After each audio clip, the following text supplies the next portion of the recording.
Bonjour, c'est Nad. Aujourd'hui, je vous donne mes trucs et astuces pour associer les couleurs et les motifs. Pour certaines d'entre vous, c'est une évidence, vous savez exactement ce que vous voulez.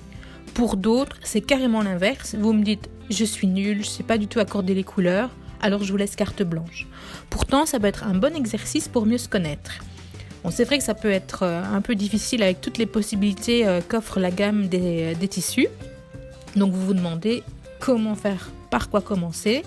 C'est pour ça que j'ai créé cette petite vidéo, ça vous donnera toutes les clés pour pouvoir composer au mieux votre sac. Vous allez voir que c'est pas si compliqué. Avec les notions que je vais vous donner, vous allez vous en sortir comme un chef. Ce qui est de super sympa avec ce catalogue qui est très fourni en motifs et couleurs, c'est que une personne n'est pas l'autre forcément et que vous allez peut-être penser à des associations auxquelles moi-même je n'aurais pas pensé. Et c'est ça qui fait vraiment la richesse du concept, c'est d'avoir un sac complètement unique et qu'on aura pensé vraiment soi-même. J'ai toujours en tête cette cliente à Namur et je la donne souvent en exemple. Elle s'était vraiment lâchée sur des associations vraiment détonnantes. Sur le coup, c'est vrai que ça paraissait pas super convaincant. J'attendais de voir la confection et à la réalisation, ça a été vraiment un coup de cœur, vraiment superbe. Quand on décortique cette création avec toutes les notions que l'on va aborder par la suite, on se rend compte que finalement, les principes de composition et d'harmonie sont vraiment respectés. Alors, première chose, on va bannir les expressions c'est beau ou c'est moche parce que ça veut absolument rien dire, c'est beaucoup trop personnel. Si votre avis est sollicité, ça va pas du tout aider la personne qui le demande. Il faut plutôt essayer de répondre en termes d'harmonie ou d'équilibre. Avant de choisir les couleurs pour votre sac, il y a peut-être une réflexion à avoir sur quelles sont les couleurs qui me correspondent le mieux. À ce sujet, je vous propose de visiter le site de Louise Labret. C'est une styliste québécoise qui vous propose à travers un petit test de découvrir quelles sont les couleurs qui vous correspondent. Les résultats seront soit une palette d'automne, d'hiver, de printemps ou d'été et ça peut vous donner une première base pour vous orienter dans les choix de couleurs de votre sac. Alors, je vous entends souvent me dire « je ne sais pas associer les couleurs, ça fait toujours carnaval ».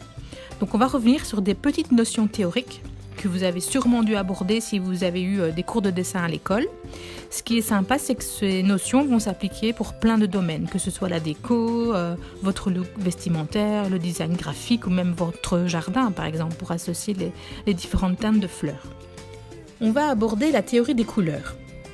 Je vous ai mis une photo du cercle chromatique. Sur le cercle chromatique, vous avez 3 niveaux de couleurs. Les primaires, les secondaires et les tertiaires. Les 3 couleurs primaires, jaune, rouge, bleu, associées entre elles, donnent les couleurs secondaires, orange, mauve et vert. Les couleurs tertiaires sont le mélange des couleurs primaires et secondaires. Sur le cercle, vous avez un côté couleur chaude et un côté couleur froide. Plus une couleur va tendre vers le bleu, plus elle sera froide, et plus une couleur va tendre vers le jaune, plus elle sera chaude. Par exemple, dans une gamme de rouge, un rouge framboise qui a plus de bleu à l'intérieur sera plus froid qu'un rouge tomate qui lui a plus de jaune. Les couleurs complémentaires, elles se trouvent à l'opposé l'une d'entre elles sur le cercle chromatique. C'est une première piste aussi pour démarrer une association. Par exemple, le rouge et le vert, le bleu et l'orange, le jaune et le mauve. Vous pouvez associer ces couleurs dans une compo de sac ou déterminer la couleur de votre sac en fonction de votre veste. Exemple, si vous avez une veste en jeans bleu, le sac orange sera contrastant. Les couleurs complémentaires donneront toujours un contraste et se mettront l'une et l'autre en valeur. Les couleurs analogues, elles, sont des couleurs qui se suivent sur le cercle chromatique et qui sont composées de la même couleur primaire. Exemple, le jaune, l'orange, le jaune orangé. Les camailleux. Un camailleux, c'est une déclinaison d'une même couleur. Si vous êtes vraiment fan d'une couleur, vous pouvez utiliser différentes matières du même ton pour composer votre sac. Pas de prise de tête, ça marchera quasi toujours. Quelques trucs et astuces. N'associez maximum que 3 couleurs si vous ne voulez pas ressembler à un arc-en-ciel. Ça donnera une impression de confusion ou de brouillon. Misez sur les couleurs triadiques. Ce sont celles qui sont à équidistance les unes des autres dans le cercle chromatique. Exemple, bleu, rouge, jaune ou pourpre, orange, vert. Votre look est plutôt monochrome, tranchez avec un sac coloré. Si vous voulez vraiment mettre l'accent sur une couleur, associez-la avec un ton plus neutre pour qu'elle ne rentre pas en conflit. Mélangez les teintes neutres ou achromatiques ou les teintes pastel. Elles sont très peu saturées en couleurs et s'associent très facilement entre elles. Exemple, le bleu glacier, le rose poudré. Les couleurs intemporelles, l'éternel sac noir, le sac camel, ils iront avec toutes vos tenues. Voilà, je vous ai montré comment associer les couleurs. Maintenant, comment associer les motifs. Alors, contrairement aux idées reçues, il est toujours possible de mixer les motifs et les textures.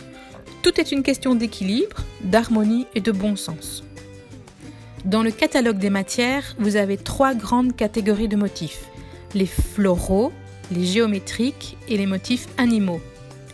Évitez de mixer les 3 catégories. Mixez-en 2 au maximum. Je vous conseille de ne pas mixer plus de 3 motifs et pas plus de 3 couleurs. Essayez de rappeler une teinte dans 2 imprimés.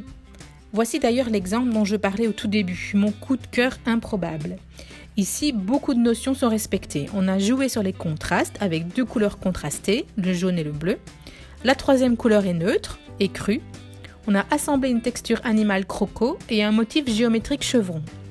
Le tissu intérieur est un motif animal et reprend les couleurs de l'ensemble.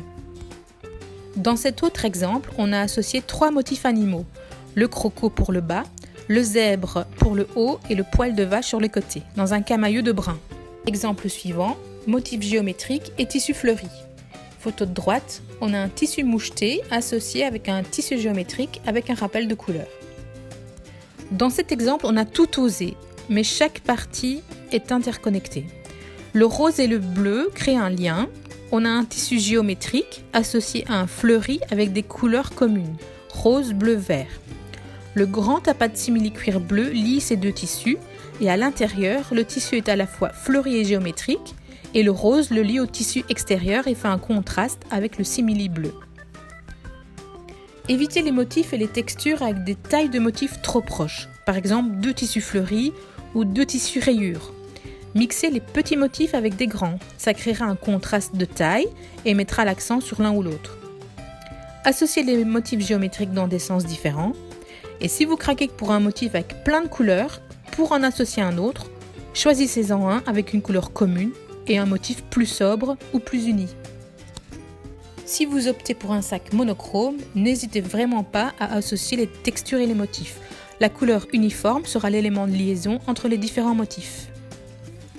Alors rappelez-vous que tout ici n'est que théorie, il y a toujours des exceptions, mais pensez toujours harmonie, équilibre et cohérence. À vous de jouer!